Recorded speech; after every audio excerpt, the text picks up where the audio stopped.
නමෝ තස්ස භගවතු අරහතෝ සම්මා සම්බුද්දස්ස නමෝ තස්ස භගවතු අරහතෝ සම්මා සම්බුද්දස්ස නමෝ තස්ස භගවතු අරහතෝ සම්මා සම්බුද්දස්ස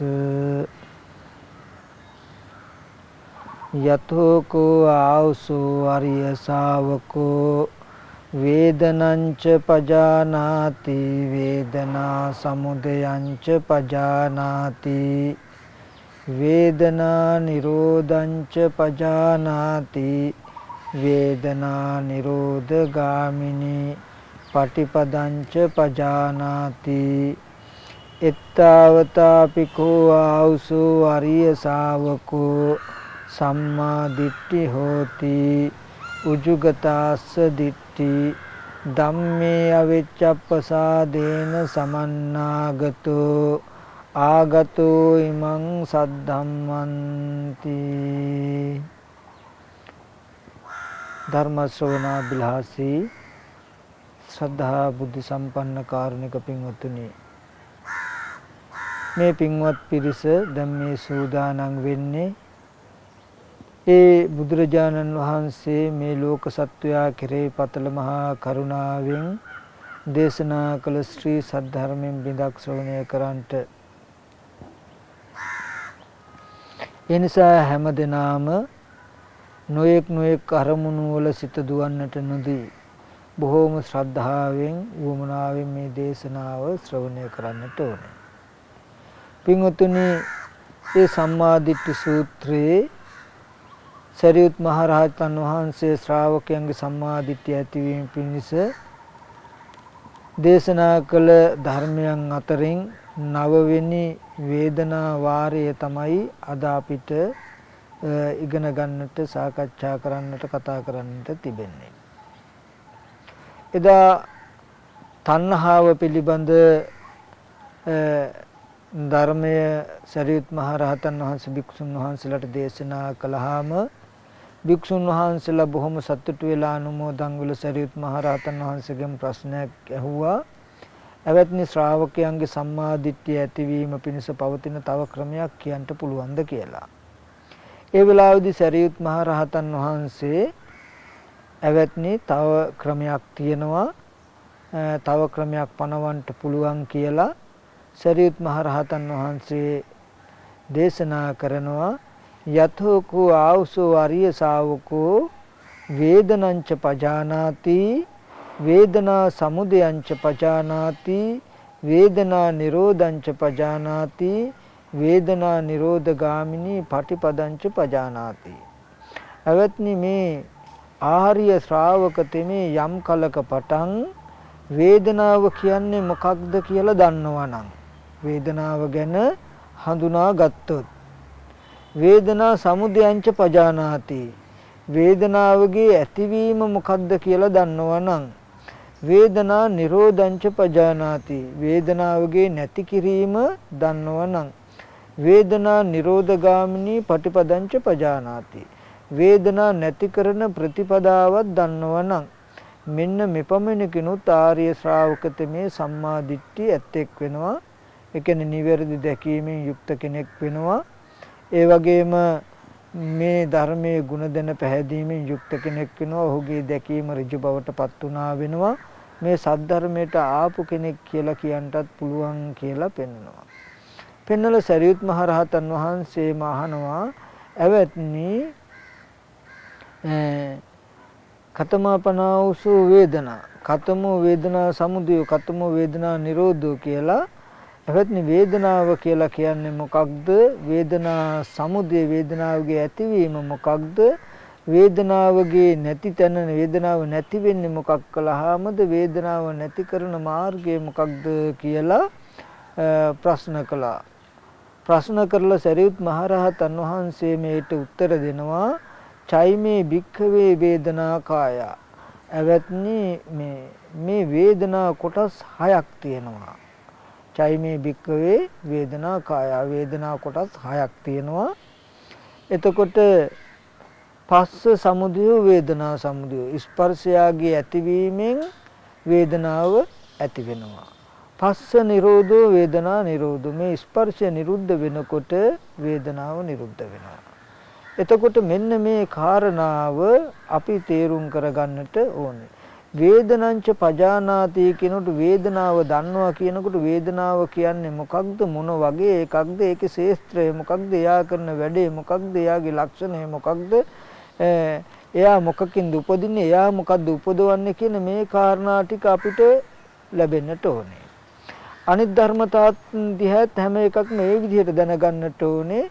අපි තණ්හංච පජානාති කිව්වත් උපාදානංච පජානාති කිව්වත් මේ වගේම එයාගේ ලක්ෂණය මොකක්ද එයා කරන වැඩේ මොකක්ද මොකකින්ද එයා ඇති වෙන්නේ එයා ඉන්නකොට මොකද්ද කරන්නේ කියන මේ ඔක්කොම ටික අයිති වෙනවා එයාව දැනගන්නවා කියනකොට.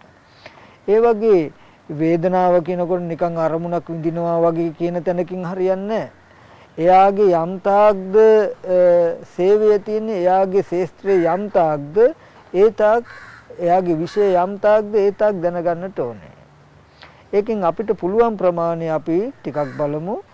එතකොට සරියුත් මහ රහතන් වහන්සේ දේශනා කළා චෛමේ භික්ඛවේ වේදනා කායා කියලා. මොකද්ද වේදනා කොටස් හයක් තියෙනවා.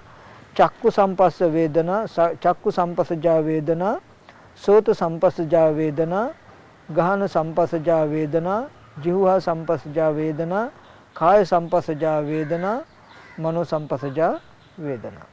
එතකොට ඇස් පහස නිසා චක්කු ඇස් පහස නිසා වේදනාවක්. සෝත ස්පර්ශය නිසා වේදනාවක්. කනට ශබ්ද ස්පර්ශ වෙනකොට වේදනාවක් ඇති වෙනවා. නාසයට ගන්ධ ස්පර්ශ වෙනකොට වේදනාවක් ඇති වෙනවා. කයට පොට්ටබ්බයන් ස්පර්ශ වෙනකොට වේදනාවක් ඇති වෙනවා. සිතට ධර්මාරම්මණයෙන් ස්පර්ශ වෙනකොට වේදනාවක් ඇති වෙනවා. ඔන්න ඔය වේදනාව ගත්තාම පින්වතුනි ආරම්මන රසං වින්දතිති වේදනා අරමුණු වල රස විඳින ලක්ෂණය හිතෙන් රස අනුභව කරන ලක්ෂණය දකින්නට ඕනේ වේදනාව කියලා. එතකොට මේ වේදනාව කියන එක චෛතසිකයක් සිතේ ඇති වෙන ගතියක් සිතෙන් විඳින ස්වභාවයක් වේදනාව කියලා කියන්නේ. ඒ වේදනාව හැම වෙලාවෙම අරමුණු අනුභව කරනවා මේ සිත තුන් ආකාරයකින්. මොකද සැප වශයෙන් විඳිනවා දුක් වශයෙන් විඳිනවා උපේක්ෂා වශයෙන් විඳිනවා. සැප වේදනා දුක් වේදනා උපේක්ෂා වේදනාව කියලා වේදනාව තුන් ආකාරයයි කියලා දැනගන්නටත් ඕනේ වේදනංච පජානාති කියනකොට. එතකොට මේ වේදනාව උප්පත්ති ස්ථාන වශයෙන් හය ආකාරයයි කියලා දැනගන්නට ඕනේ. චක්කු සම්පස්සජා වේදනා, සෝත සම්පස්සජා වේදනා, ගාහන සම්පස්සජා වේදනා, ජීවහා සම්පස්සජා වේදනා, කාය සම්පස්සජා වේදනා, මනෝ සම්පස්සජා වේදනා කියලා උප්පත්ති හය ආකාරයයි කියලා දැනගන්නටත් ඕනේ වේදනංච පජානාති කියලා කියනකොට. මේ තුන් ආකාර වේදනාව හය ආකාර පොලෙන් උපදිනකොට 18 ආකාරයක් වෙනවා කියලා දැනගන්නට ඕනේ. ඒ කියන්නේ චක්කු සම්පස්සජා වේදනා සැප වේදනා වෙන්න පුළුවන්, දුක් වේදනා වෙන්න පුළුවන්, උපේක්ෂා වෙන්න පුළුවන් තුන් ආකාරයයි. සෝත සම්පස්සජා වේදනා සැප වේදනා වෙන්න පුළුවන්, දුක් වේදනා වෙන්න පුළුවන්, උපේක්ෂා වෙන්න පුළුවන් තුන් ආකාරයයි. ගාහන සම්පස්ස වේදනා, ජීවහා සම්පස්ස වේදනා, කාය සම්පස්ස වේදනා, මනෝ සම්පස්සජා වේදනා කියන මේ තුන් ආකාර වේදනාව උප්පත්ති ස්ථාන වශයෙන් හය ආකාරයක් වුණාම 18යි.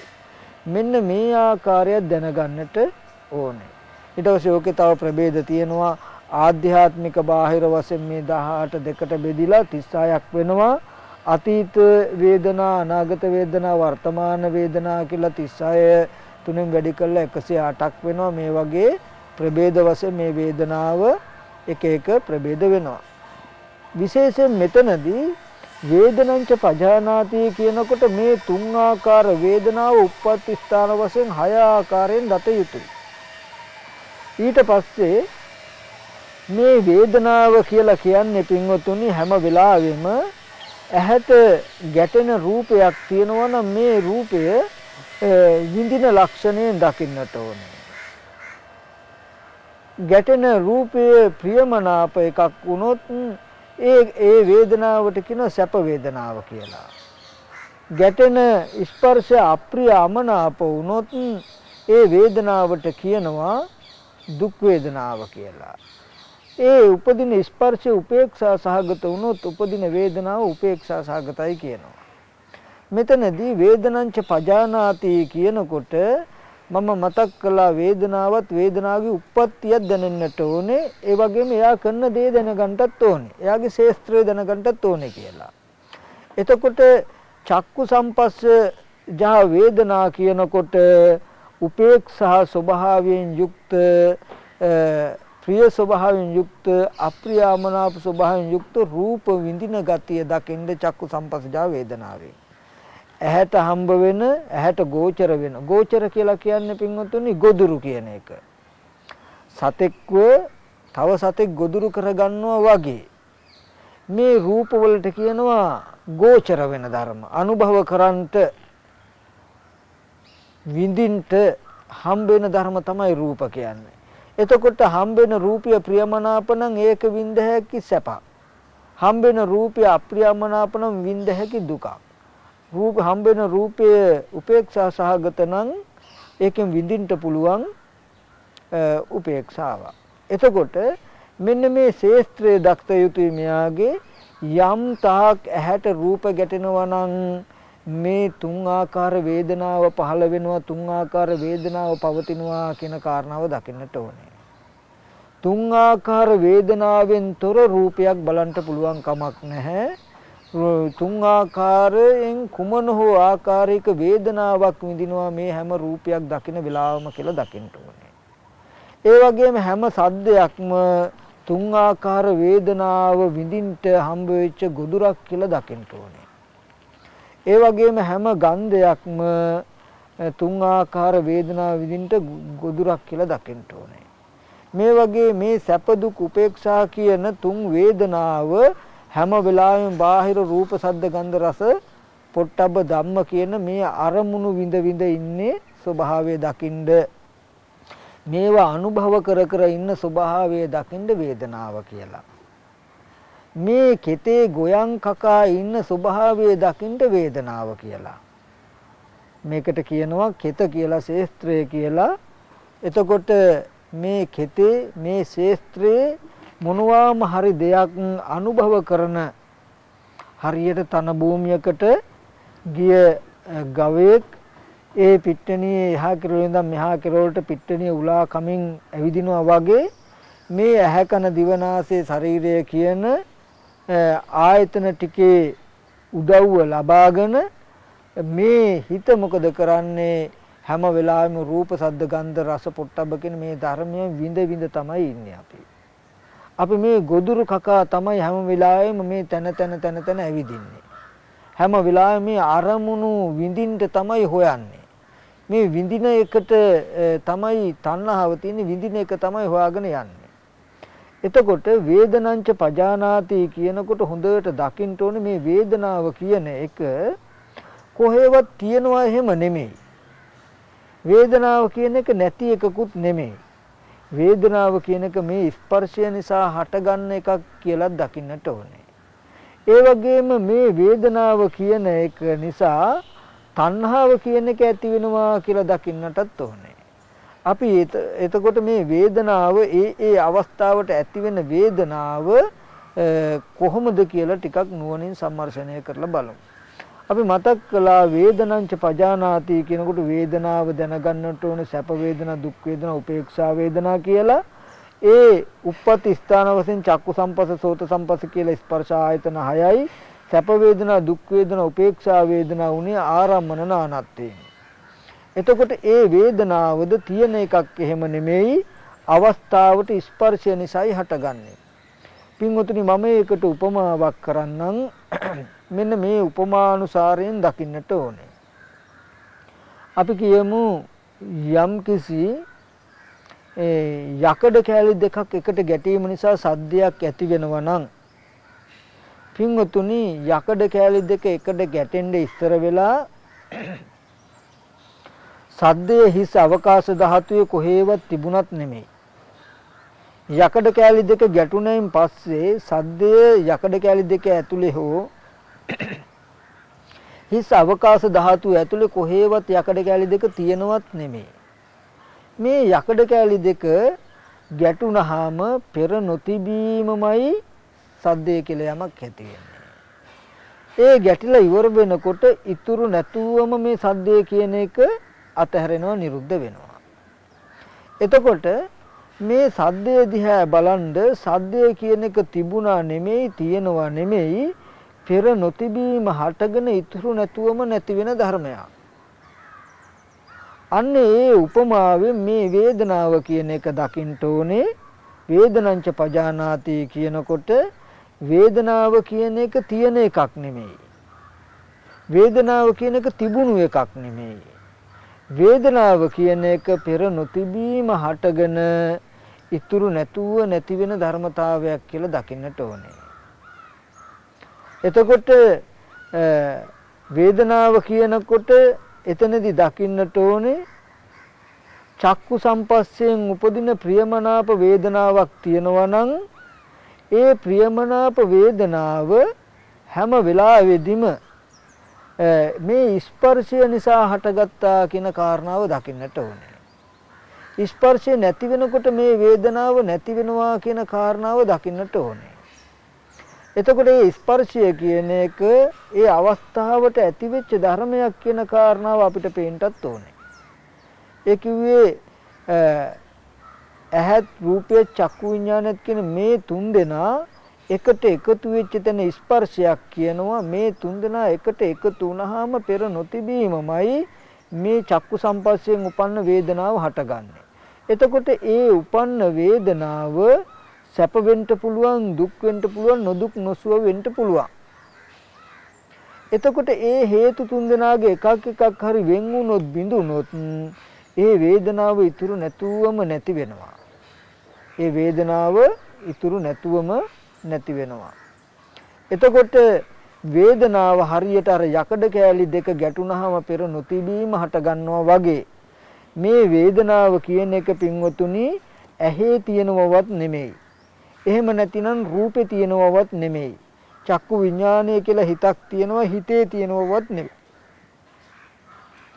අර සද්දය කියන එක මේ යකඩ කෑල්ලේ තිබුණත් නෙමෙයි, මේ යකඩ කෑල්ලේ තිබුණත් නෙමෙයි, මේ දෙකේම තිබුණත් නෙමෙයි, මේ දෙකම නැතුව හිස් අවකාශ ධාතුවේ තිබුණත් නෙමෙයි. එතකොට නමුත් ශබ්දය කියලා දෙයක් නැතුවා නෙමෙයි, හේතු ප්‍රත්‍යයයි මේ යකඩ කෑලි ගැටෙනකොට පෙරපසු නැතුව ඒ මොහොතේම ඉපදෙනවා වගේ.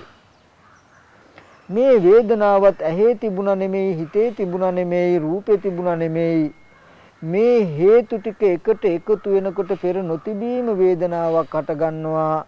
ඔන්න ඒක චක්කු සම්පස්සයක් නම් ඒ චක්කු සම්පස්සේ ප්‍රියමනාප නම් චක්කු සම්පස්සජා සුඛ වේදනා කියන එකක් ඉපදිලා තියෙනවා.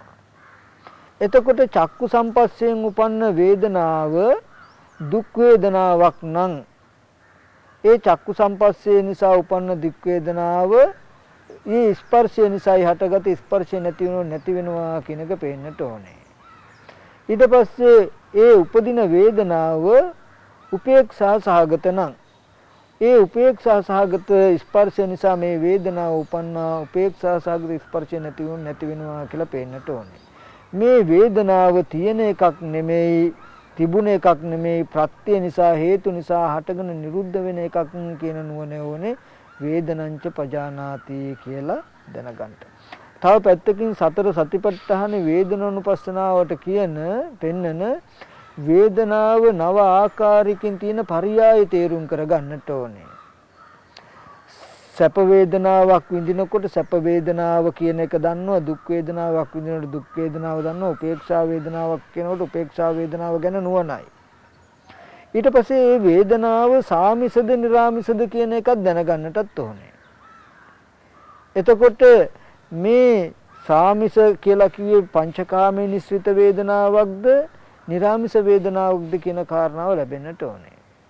එතකොට මෙතනදී කාරණාව අපි තේරුම් කරගන්නට ඕනේ වේදනංච පජානාති කියන තැනදී මේ වේදනාව කියන කාරණාව උප්පත්ති ස්ථාන වශයෙන් හය ආකාරයයි, ස්ථානව හය ආකාර වූ වේදනාව ප්‍රභේද වශයෙන් තුන් ආකාරයයි.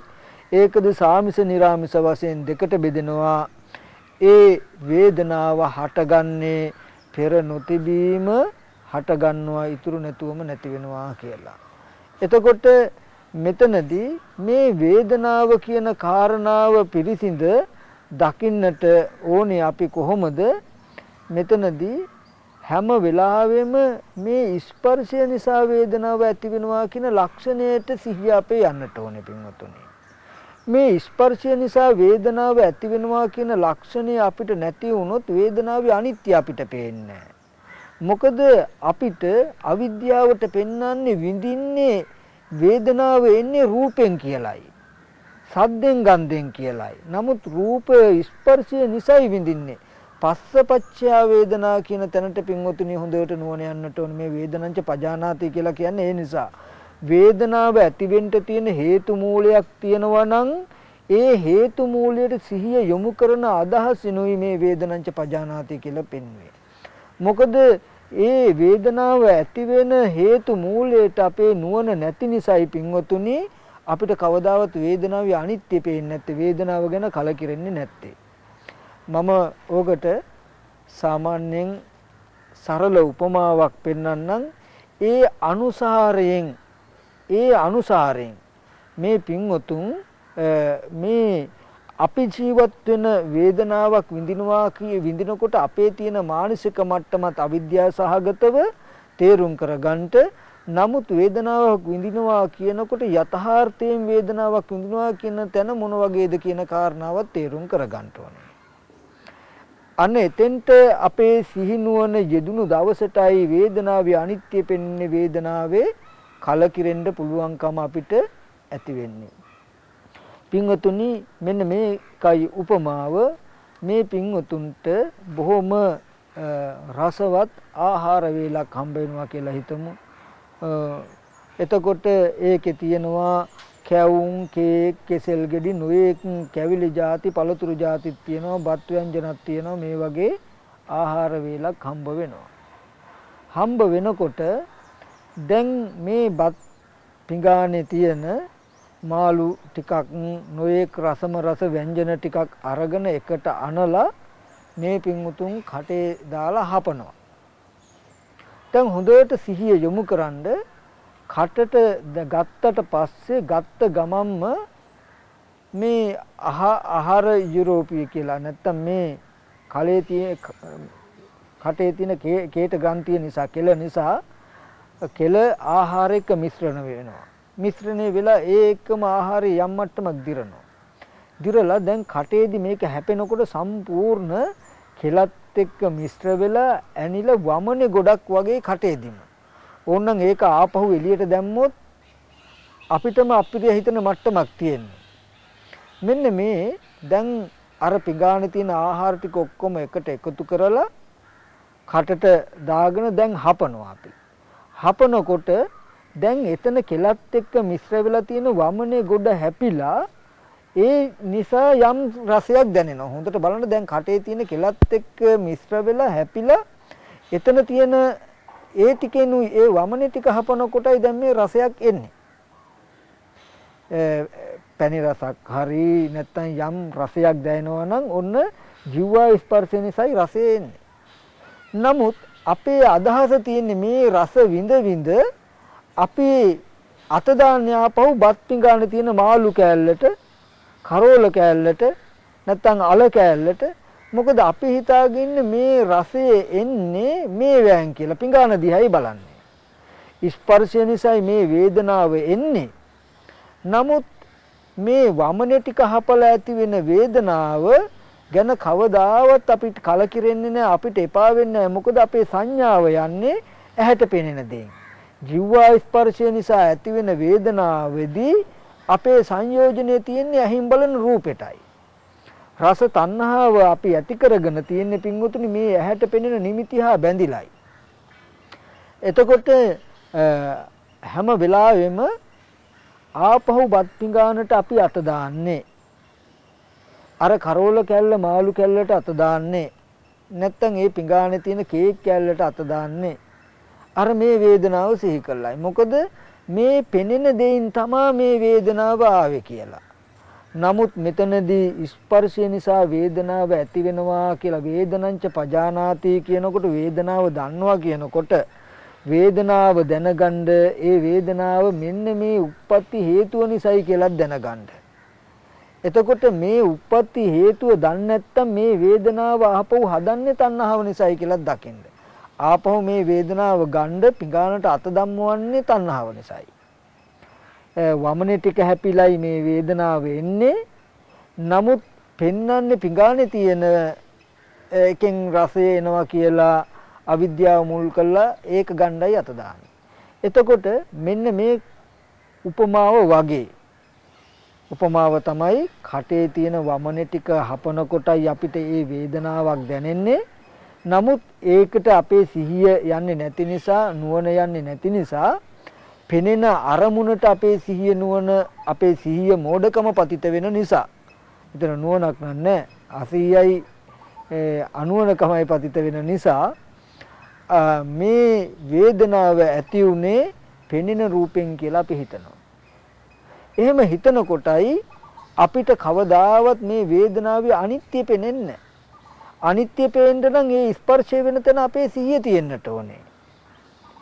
ජීවා ස්පර්ශයේ කටේ තියෙන වමනේ ටික හැපිලා ඇති වෙන වේදනාව බාහිර ඇහැට පෙනෙන රූපෙන් දකින මට්ටමක ඉන්න තාක් අපිට මේ දිවට දැනෙන වේදනාව ප්‍රියමනාප එකක් වුණත් අප්‍රියමනාප වුණත් උපේක්ෂා සහගත වුණත් ඒ වේදනාවේ අනිත්‍ය පෙනේද කියලා බලන්න. මොකද අනිත්‍ය පේන තැනකද අපි ඉන්නේ කියලා බලන්න. අපේ සංයෝජනයේ තියෙන වෙන දිහාවක. අපි බලාගෙන ඉන්නේ වෙන දෙයක්. අපි කරන්නේ වෙන දෙයක් නිසා. එතකොට මෙතනදී වේදනංච පජානාති කියන කාරණාව කියනකොට අපි මෙතනින් පෙන්වනවා පින්වතුනි වේදනාව උපදින තැනට සිහිය යොමු වෙන්නට ඕනේ.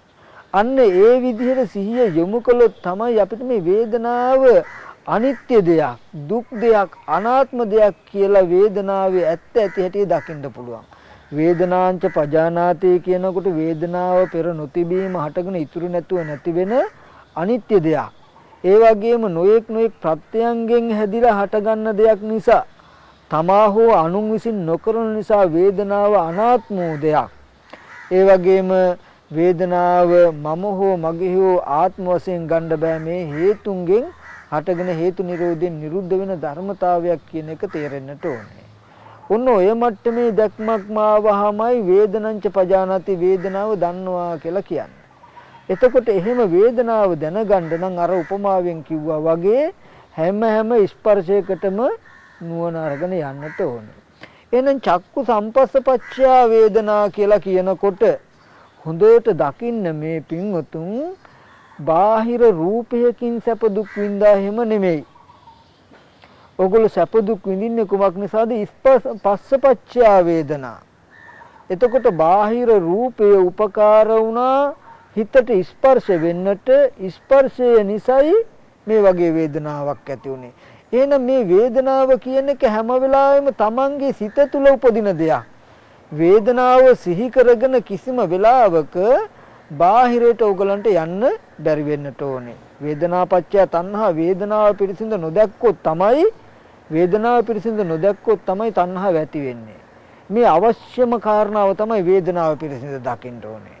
එතකොට මේ වේදනාව පිරිසිඳ දකින්නකොට ඕගලන්ට තේරෙන්න ඕනේ බාහිර රූපය සවිඥානික ඇහැට ස්පර්ශ වෙනකොට මේ ස්පර්ශය කියන කාරණාව තමන්ගේ සිත තුළ උපදින ධර්මයක්. ඒ ස්පර්ශ නිසා උපන්න වේදනාව සිත තුළ උපන්න ධර්මයක්, චෛතසිකයක්. ඒ වේදනාව බාහිර රූපෙට අයිති එකක් නෙමෙයි කියන එක. අන්න ඒ විදිහට දැක්කහම යෝගල වේදනංච පජානාති කියන්නේ. බාහිර රූපෙන් දකින්න තාක් වේදනාව රූපේ අරගෙන විඳින්න පුළුවන් කියලා හිතන තාක් ඕගොල්ලෝ වේදනාව දන්නේ නැහැ.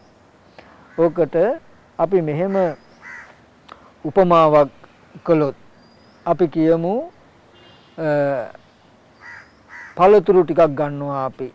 මිදි ටිකකුයි ගස් ලැබු ටිකකුයි කෙසෙල් ගෙඩි ටිකකුයි අරගෙන එකට එකතු කරලා බීමක් හදනවා, මිශ්‍ර පළතුරක් හදනවා.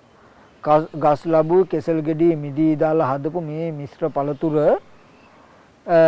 අරගත්තාම දැන් පානයක් හැදෙනවා මේ හේතු තුනෙන් එකකටවත් නැති රසයක්. ගස් ලැබු දැන් මේ හේතු තුනම එකට එකතු කරලා හැදුණු රසය ගස් ලැබු වල දකින්නටත් බෑ. මිදි වල දකින්නටත් බෑ. කෙසෙල් ගෙඩි වල දකින්නටත් බෑ. එතකොට මේ හේතු තුන නිසා මේ වගේ බීමක් හැදුනොත් ඒ බීම අපිට බොණ්ඩ දෙනවා. ඔන්න දැන් හරි අමුතු හරි මිහිරි රහක් හම්බ වෙනවා. දැන් ඔය බීපු රසය ඕගොල්ලෝ තියනවා කියලා දැක්කොත් කෙසෙල් ගෙඩි වල නැත්තම් මිදි වල නැත්තම් ගස් ලැබු වල ඔය බීපු රස තියනවා කියලා දැක්කොත් හරිද කියලා බලන්න. කවදාවත් ඔය බීපු රස කෙසෙල් ගෙඩි වලවත් මිදි වලවත් ගස් ලැබු වලවත් නැහැ. හොඳට දකින්න ඕනේ කෙසෙල් ගෙඩි මිදි ගස් ලැබුයි එකතු වුණාම Tamange පැත්තට එකතු වුණාම බීමක් හැදෙනවා. ආපහු මේ බීම කෙසෙල් ගෙඩි ගස් ලැබු මිදි වලට අයිති නැහැ. ඒව වෙන වෙනම තියෙන්නේ. ඒ තුනම එකට එකතු වුණාම හැදෙනවා හැම වෙලාවෙම මේ ආධ්‍යාත්මික පැත්තට එන්න පුළුවන්. ආයේ බාහිරට යන්න බෑ. නුවණක් තිබුවොත් මේ හේතු තුන එකට එකතු වෙනකොට මේ වගේ රසයක් හම්බ වෙයි. හැබැයි මේ වගේ රසයක් සිහි කළා කවදාවත් ඕගලන්ට අත දාන්න බැරි වෙන්න ඕනේ. මේ බීපු බීම සිහි කරලා කෙසෙල් ගෙඩි වලට අත දාන්න බැරි වෙන්න ඕනේ ඕගලන්ට. ඕගලන් නුවණ එන්න ඕනේ මේ බීපු රසය මේකේ නැහැ. මේ බීපු පානය සිහි කළා මිදි වලට අත දාන්න බැරි වෙන්න ඕනේ. මේ රසය මේකේ නැහැ. මේ බීපු රසය සිහි කළා අඹ මේ ගස් ලැබු කැලලට අත දාන්න බැරි වෙන්න ඕනේ. ඒකේ නෑ. හැබැයි නුවණ තියනවා ආපහු හේතු හැදුනොත් හැදෙනවා. මේ මිදි ගස් ලැබු කෙසෙල් ගෙඩි මේ තුන ආපහු එකට එකතු කළොත් මිශ්‍ර කළොත් මේ වගේ එකක් හැදෙනවා. එතකොට මේ හැදෙන එක හැම වෙලාවෙම වෙනම දකින්න වෙනවා මිසක බාහිරින් දකින්න බෑ. හැදිලා ආධ්‍යාත්මික පැත්තට එනවා බාහිරට යන්න බෑ. එතකොට ඒ වගේ පින්වතුනි ඇහැ නිසා රූපය නිසා හිත නිසා මේ තුන්දෙනා එකට එකතු වෙනකොටම සැප හෝ දුක් හෝ උපේක්ෂා සහගත විඳීමක් අපිට විඳින්න පුළුවන්කම තියෙනවා. නමුත් මේ වේදනාව ඕගොල්ලෝ රූපේ හෝ දකිනවා නම් ඇහි හෝ දකිනවා නම් හිතේ හෝ දකිනවා නම් අර මිශ්‍ර පළතුරක් බීලා ගස් ලැබු කෑල්ල ඇල්ලුවා වගේ තමයි. මිශ්‍ර පළතුරක් බීලා මිදි ගෙඩියක් ඇල්ලුවා වගේ තමයි. මිශ්‍ර පළතුරක් බීලා අඹ කෑල්ලක් ඇල්ලුවා වගේ තමයි. එතකොට කවදාවත්ම ආපහු අර ගස් ලැබු කෑල්ලට අඹ ගෙඩියට මිදි ටිකට අත දාන තාක් ආපහු මිශ්‍රණයක් හැදෙනවා මිසක මිශ්‍රණය නතර වෙන්නේ මේ මිශ්‍රණයට තියෙන තණ්හාවෙන් මොකද කරන්නේ? අපි මේ කෑලි ටික එකතු කරලා තියෙන්නේ. නමුත් අපි හිතාගෙන ඉන්නේ මේ රසය තියෙන නිසායි මේ රසය අඹවල තියෙනවා මේ රසය මිදිවල තියෙනවා කියලා. නමුත් මේ මිශ්‍ර පළතුරේ එන රසය කවදාවත් අඹවලවත් මිදිවලවත් නැහැ. ඒ වගේ ඇහැ නිසා රූපය නිසා චක්කු විඤ්ඤාණ නිසා යම් රූපයක් ඕගලන්ට විඳින්න හම්බ වුණොත් ඔය ආපු සැපය ඒ රූපේ හැම තියනවා නෙමෙයි. Tamange මනස තුලම ඉපදිලා නිරුද්ධ වෙන එකක්. නමුත් ආපහු ඕගොල්ලෝ රූපේ බලන්න ගියාම ඒ රූපේ හොඳ හින්දා විඳිනවා රූපයෙන් විඳිනවා නෙමෙයි. ඒ ස්පර්ශය නිසා ඒ රූපේ හිතට ස්පර්ශ නිසා හිතේ මේ වගේ ගතියක් ඇති වෙනවා. එතකොට හොඳට බලන්න මේ හිතේ ඒ රූප ඉදිරියට ගැටෙනකොට අවස්ථාවට ඉපද නිරුද්ධ වෙන ධර්මයක් මිසක වේදනාව කියලා කියන්නේ කවදාවත් වේදනාව කියන එක තියෙන එකක් හෝ තිබුණ එකක් නෙමෙයි.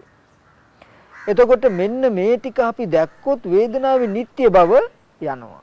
නමුත් අපි මෙන්න මේ දැකපු රූපේ සැපසහගත කියලා හිතාගෙන හිටියොත් වේදනාවේ අනිත්‍ය පේන්නේ අපිට පේන්නේ මොකද්ද? මේ රූපේ ඇතිතාක් සැපේ විඳින්න පුළුවන් වගේ තැනකින්. මේ වේදනාව දුක් වේදනාව උනාට ස්පර්ශ නිසා හටගන්නවා කියලා ඒකට යොමු නොවි. ඒ වේදනාව ආපු ආරම්මණයට අපි වැන්දොත් වේදනාව ඒ අරමුණ ඇතිතාක් දුක් වේදනාව විඳින්න වෙනවයි කියලා හිතාගෙන ඉන්නේ. ඒකයි මේ රූප වලට බය අයින් කරන්න හදන්නේ. දැන් අපිට අර වමනේ ටික හදලා හපලා ඇති වෙන වේදනාව වුණත් අප්‍රිය වෙන්නවත් බෑ, ප්‍රිය වෙන්නවත් බෑ. ස්පර්ශ නැති වෙනකොට නැති වෙනවා. නමුත් පිඟානේ තියෙන කරවිල කෑල්ල දිහා බලනකොට, කේක් කෑල්ල දිහා බලනකොට මේ හැම වෙලෙම අපිට වේදනාව නිට්ටයයි. මොකද මේ වේදනාව තිත්ත වේදනාව ආවේ මේ කරවිල කැල්ලේ. මේ සැප වේදනාව ආවේ කේක් කැල්ලෙන් කියලා අපිට හිතෙන්නේ. ඒ රූප දකින්න තාක් අපිට මේ වේදනාව ඕන විදිහකට ගත්ත හැකි කියලා හිතන්නේ.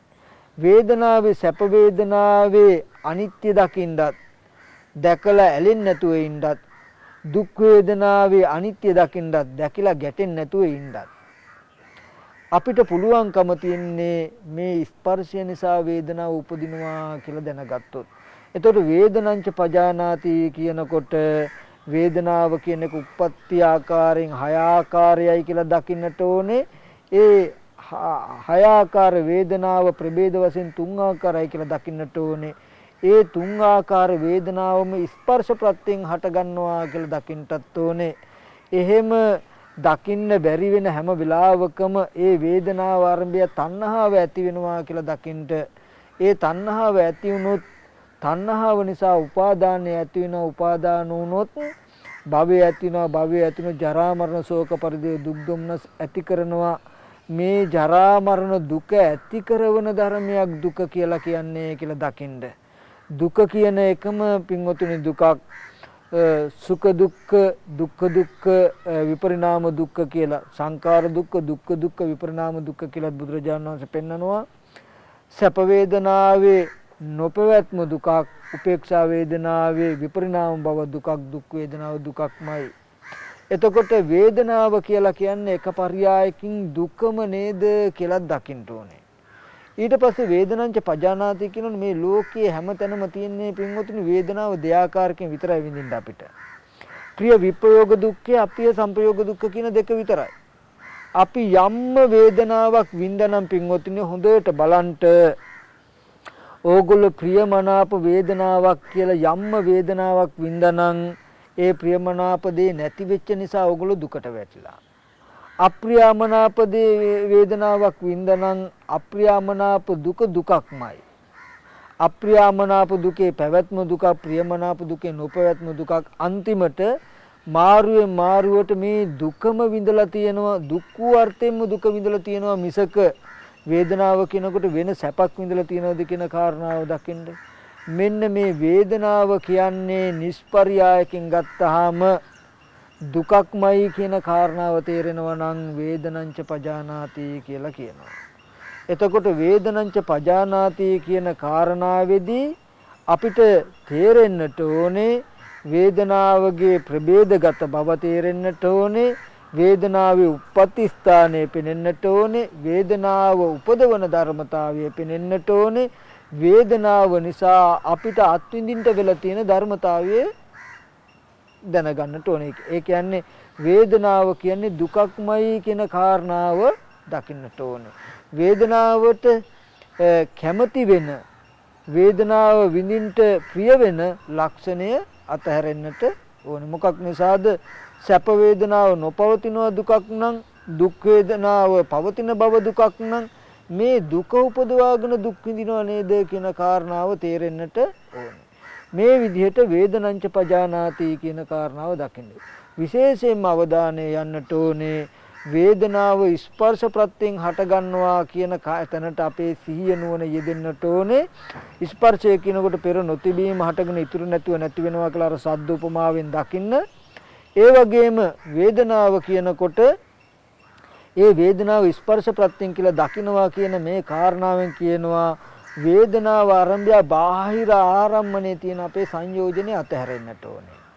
වේදනාව ආරම්භය බාහිර ආරම්මණයේ තියෙන සංයෝජනය කියලා කිව්වේ බාහිර ආරම්මණයේ තියෙන සංයෝජනයයි කියලා මතක් කළේ අර කටේ තියෙන වමනේ ටික හපලා ඇහෙන් දැකපු කේක් කැල්ල සිහි කර ගන්නවා වගේ. ඒ වගේම කයට යමක් ගැටෙන්නේ අපි සිහි කරගන්නේ ඇහැට පේන දේ. මේ හම්මස් ලේනහරෙන් පිරුණු නොයෙක් විදිහ අසුචියෙන් පිරුණු අසුචි වූ රූපයක් ඇඟේ වදින්නේ ඇහැට පෙනෙන රූපය සිහි කරලා ඉවර වෙලා මේ රූපය ඇඟේ හැප්පෙනවා කියලා අපි හිතාගෙන ඉන්නේ. එතකොට මෙන්න මේ වගේ මම ඔකට අර උපමාවක් පොඩි කියන්නම්. මෙන්න මේ වගේ සමහර විටක යම් කිසි කෙනෙක් රෑ නිදාගෙන ඉන්නවා. නිදාගෙන ඉන්නකොට ඇඳේ අයිනේ ඇඳ විට්ටමේ තියෙන පොඩි යකඩ ඇණයක්. ඔය යකඩ ඇණේ ඇඟේ වදිනවා. ඇඟේ හීරෙනවා. දැන් ඒ වෙලාවට හීනයක් පේනවා. හීනෙන් තමයි බල්ලෙක් පන්නගෙන එනවා හපන්න. දැන් කයට මෙහි ඇනේ හැප්පෙනකොට හීනෙම මේගේ මනෝමය චිත්‍රය මේ කාය ස්පර්ශයට ගැට ගන්නවා. මේ ධර්මතාවය ඉදිලා තියෙන්නේ එහෙම. බල්ල ඇවිල්ලා හරියට අත හැපුවා වගේ. දැන් මේ ඇනේ හැපෙන්නේ ඇඳ විට්ටමේ තියෙන යකඩ ඇන කැල්ල හැපෙන්නේ අපේ අතේ. අතේ වැලමිට හරිය හැපෙන්නේ කියන්නකෝ. දැන් හීනේ පේනවා. හීනෙන් බල්ලෙක් බුරාගෙන එනවා. බල්ල ඇවිල්ලා හරියටම අල්ලන්නේ මොකද්ද? වැලමිට හැපුවා වගේ. මනෝමයෙන් පෙනෙන දේ කාය ස්පර්ශයට ගැට ගන්නවා. මරණාසන්න මොහොතේදීත් කරන ওই ටිකමයි අපි. දැන් අපි කෑ ගහගෙන නැගිටිනවා. නැගිටිනකොට මාගේ හීනෙන් බල්ලෙක් හැපුවා කියලා බලනකොට ඇත්තටම අතත් රතු වෙලා අතත් හීරිලා. වැලමිට හරියට රතු වෙලා වැලමිටත් හීරිලා. හීනෙන් දැක්ක බල්ලෙක්. එතකොට මේ හිතනවා හීනෙන් දැක්ක එක ඇත්ත වෙලා වගේ. මේ ස්පර්ශය ඇත්ත නොදක ස්පර්ශය වෙන එකක තිබුණොත් අපි දැනගන්න මනෝමය සිද්ධිය වෙන එකක් වුණොත් කවදාවත් මේ ස්පර්ශය දන්නවා කියලා කියන්නේ නැහනේ. මේ වේදනාව දන්නවා කියලා කියන්නේ නැහනේ. දැන් කියන්න පුළුවන් ද පින්වතුන්ට මේ කාය සංපස්සෙන් උපන්න වේදනාව දන්නවා කියලා? දන්නේ නැහැ. Tamanට හොඳට තේරුම් කරගන්න පුළුවන් වුණොත් මේ ඇනේ හැප්පුණු නිසායි මේ කය තුවාල වෙලා තියෙන්නේ. හීනෙන් දැකපු එක වෙනම එකක්. මේ දෙකම එකට ගැට ගහලා නේද මේ දෙකම බල්ලා කෑවා මෙතන වගේ මේ පෙවුනේ කියලා තේරුම් කරගන්න පුළුවන් නම් අන්න එතකොට දන්නවා. ඒ වගේ චක්කු සම්පස්යෙන් උපන්න වේදනාව පේන්නේ බාහිර රූපේ මේ දෙක දෙවිදිහක්. ඒ නිසා අපිට ආපු වේදනාව බාහිර රූපෙන් දකින්න එපා. ඒ වගේම ජීව ස්පර්ශය අනිකක්, ඇහැට පෙනෙන එක අනිකක්. ආධ්‍යාත්මික හේතුවකින් දකින්න මේ ස්පර්ශය කියනකොට පස්සපච්චය වේදනා කියනකොට තමන් තුළම වේදනා ඉපද නිරුද්ධ වෙන සිද්ධියකින් දකින්න බාහිරයට වේදනාව බාහිර ආයතනෙන් නොදැක්ක යුතුයි. එහෙම වුණොත් ඕගොල්ලෝ සැප දුක් ගන්න ටීවී කැසට් එකතු කර කර ඉඳීද කියලා බලන්නකෝ. Taman දන්නවා ආධ්‍යාත්මික හිත හදාගත්තොත් තමයි එහෙනම් සැප විඳින්න පුළුවන්. මොකද සැපේ කියන එක ආධ්‍යාත්මිකය තුල ඇති වෙලා නැති වෙච්ච එකක් වෙලා තියෙන්නේ. දුක කියන එකත් ආධ්‍යාත්මිකය තුල ඇති වෙලා නැති වෙච්ච එකක් තියෙන්නේ. බාහිර වස්තුන් තුල Taman තුල සැප දුක් මතු කරගන්න මේ ඇඟට ගහගත්ත ඒවා විතරයි මේ භාණ්ඩ කියලා කියන්නේ. බාහිර භාණ්ඩ එක එක ආයතන වලට හප්ප ගන්න එක එක විදිහට වේදනා ඉපදිලා නැති වෙනවා. සැප වේදනා හෝ දුක් වේදනා හෝ Taman තුල උපද්දවා ගන්න පුළුවන්කම Taman තුලයි වේදනා උපදිනකම තිබිලා තියෙන්නේ. බාහිර වේදනා තිබිලා තියෙනවා නෙමෙයි කියන කාරණාව දැකපු දවසට යෝගොල්ලෝ වේදනාව හොයාගෙන එහෙ යන්නේ නැත්තේ. බාහිර යන්නේ නැත්තේ. ඒව Taman තුල තියෙන වේදනාව මතු කරගන්න ඇඟට ගහගන්න තියෙන උපකරණ. එතකොට යම් කිසි කෙනෙකුට එහෙම බඩු භාණ්ඩ වලින් ගහගෙන විඳගන්නේ නැතුව Tamanට පුළුවන්කම Tamanගේ හිතන තුලන සැප විඳීමේ හෝ දුක් විඳීමේ හැකියාව තියෙන්නේ. මේ හිත දියුණු කළා බඩු භාණ්ඩ ඕනේ නෑ. මෙතන තියෙන වේදනාව උලුප්පල සැප ස්වභාවය උලුප්පලා අරගෙන සැප විඳින්න පුළුවන් නේද කියන තැනකට එනකන් එනවා. වේදනංච පජානාති කියනකොට අපි සැප දුක් විඳිනවා කියලා බාහිර යමක් විඳන්නේ මේ අපිවම විඳා කියන නුවණ තියෙන්නට ඕනේ. බාහිර රූපයක් Tamanට ගැටලා හෝ Taman තුල නම් සැප දුක් විඳේ.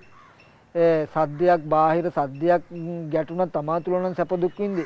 බාහිර කාරණා වලින් Tamanගේ කයට ගහගෙන Taman තුලම සැප උපදවාගෙන සැප විඳලා මිසක ඕගොල්ලෝ බාහිර තියෙන ලී කෑලි කෝටු කෑලි විඳලා තියනවද කියලා බලන්න. එහෙනම් Taman තුල නොඑක් පරියායේ මහා සාගරයේ කෙලවරක් නැතුව රළ ඉපදිලා නිරුද්ධ වෙනවා වගේ මේ කයේ වේදනා ඉපදිලා නිරුද්ධ වෙනවා දහස් ගණන් ලක්ෂ ගණන්. මේ වේදනා විඳ තණ්හාවෙන් වේදනාව උපද්ද විඳින එක තමයි අපේ ලක්ෂණය. ඔන්න ওই ටික දකින්ද මේ අඩිය හිල් වෙච්ච කලයකට වතුර පුරවනවා වගේ අනිත්‍ය වෙන ලෝකේ වේදනාව උපද්දලා සැප විඳින්න හදනවා නම් සැප උපද්දලා සැප තියාගන්න හදනවා නම් ඒක අඩිය හිල් වෙච්ච කලයක් පුරවනවා වගේ නේද කියලා දකින්න.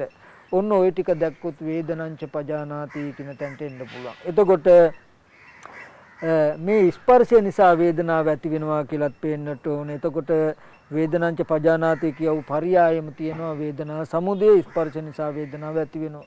ස්පර්ශ නිරෝධයෙන් වේදනාව නිරුද්ධ වෙනවා කියනකොට මේ වේදනාව ඇති ගැන දැනගත්ත පරියායම තියෙනවා ස්පර්ශ නිරෝධයෙන් වේදනා නිරෝධය වෙනවා කියන කාරණාව. එතකොට ආය මේව ආර්ය අෂ්ටාංගිකෝ මග්ගෝ වේදනා නිරෝධ ගාමිනී පටිපදා මේ ආර්ය අෂ්ටාංගික මාර්ගයේම වේදනාව නැති කරන ප්‍රතිපදාවයි කියලා සරියුත් මහ රහතන් වහන්සේ දේශනා කළා. එතකොට එතෙන්දී පේන්නට ඕනේ ආර්ය අෂ්ටාංගික මාර්ගයේ සම්මා දිට්ඨියට මොකද්ද? සැප වේදනාව ගත්තාම සැප වේදනාවේ ඇත්ත නොදකිනකොට රාගානුසය අනුසය වෙනවා. දුක් වේදනාවේ ඇත්ත නොදකිනකොට පටිඝානුසය අනුසය වෙනවා. උපේක්ෂා වේදනාවේ ඇත්ත නොදකිනකොට අවිජ්ජා අනුසය අනුසය වෙනවා. මෙන්න මේ තුන් අනුසය ධර්මයේ දුරු වෙන විදිහට සැප වේදනාව තමන් තුළ ඉපද නිරුද්ධ වුණා. මේ සැප වේදනාවට අයිති අපි කියමු කෝටු කෑලි ටිකක් තියෙනවා වටේ. මේ කෝටු කෑල්ලෙන් ගහගත්තාම ඔන්න තමන් තුළ සැප වේදනාව ඉපදලා නිරුද්ධ වෙනවා. දැන් අනිත් කෝටු කෑල්ලෙන් ගහ ගන්නවා. දැන් තමන් තුළ සැප වේදනාව ඉපදලා දුක් වේදනාව ඉපදලා නිරුද්ධ වෙනවා. අනිත් කෝටු කෑල්ලෙන් ගහ ගන්නවා. දැන් උපේක්ෂා වේදනාව ඉපදලා නිරුද්ධ වෙනවා. එතකොට මේ කෝටු කෑලි තුනේ සැප හෝ දුක් හෝ උපේක්ෂා නෙමෙයි තමන් තුළ මේ වේදනාව මතු කර ගන්න තියෙන එක. මේ හේතුව නැති වෙනවා කියලා දැක්කොත් සැප වේදනාවේ නිත්‍ය බව යන්නේ නැහැ. එතකොට ඒක ඇලෙන්නේ නැහැ. දුක් වේදනාවේ නිත්‍ය බව ඇති වෙන්නේ නැහැ. එතකොට ඒක ගැටෙන්නේ නැහැ. උපේක්ෂා වේදනාවේ නිත්‍ය බව යන්නේ නැහැ. එතකොට ඒකේ අවිජ්ජානුසය අනුසය වෙන්නේ රැවටෙන්නේ නැහැ. එතකොට සැප වේදනා දුක් වේදනා උපේක්ෂා වේදනා කියන මේ තුන් වේදනාවම අනිත්‍ය වූ දුක් වූ අනාත්ම වූ දෙයක් ඇටියට දැක්කොත් මෙන්න මේ දැකීම නිසා අවිද්‍යා අනුසය පටිඝානුසය තණ්හානුසය කියන මෙන්න මේ අනුසය ධර්මය දුරු වෙනවා. අන්න එදාට මේ වේදනාව නිරුද්ධ වෙනවා. වේදනාව නිරුද්ධ වුණොත් තණ්හාව නැති වෙලා උපාදානය නැති වෙලා භවය නැති වෙලා ජරා මරණ දුක නැති වෙනවා. එතකොට මේ තණ්හාවේ කලකිරුණු දවසටයි වේදනාවේ තණ්හාව නැති කරලා වේදනාවේ කලකිරුණු දවසටයි පින්වතුනි වේදනාවේ අනිත්‍ය පේන්නේ. වේදනාවේ ඇලිලා ඉන්න තාක් වේදනාවේ අනිත්‍ය පේන්නේ නැහැ. වේදනාව පරිඤ්ඤය වුණාම පිරිසිඳ දැක්කහම වේදනාවේ ස්වභාවය වේදනාවේ හැටි දැක්කහම වේදනාවේ කලකිරෙනවා වේදනාවේ නොයැලෙනවා. එදාට වේදනාවෙන් මිදෙනවා. එතකොට තණ්හාවෙන් මිදුණා, උපාදානයෙන් මිදුණා, භවයෙන් මිදුණා, ජරා මරණයෙන් මිදුණා කියන කරුණට යනවා. ඒ නිසා හැම දිනාම මේ වේදනාව පිළිබඳව මේ විදිහටත් මේට වඩා දක්ෂ උපමා උපමිය ඇතුව දැනගන්නට උත්සාහවත් වෙන්නට ඕනේ. ඉතින් එදා සරියුත් මහ රහතන් වහන්සේ භික්ෂුන් වහන්සේලාට මෙන්න මේ විදිහට දේශනා කළා. යතෝකෝ ආවුසෝ අරිය ශාවකෝ වේදනංච පජානාති වේදනා සමුදයංච පජානාති වේදනා නිරෝධංච පජානාති සෝ සබ්බසෝ රාගානුසයන් පටිඝානුසයන්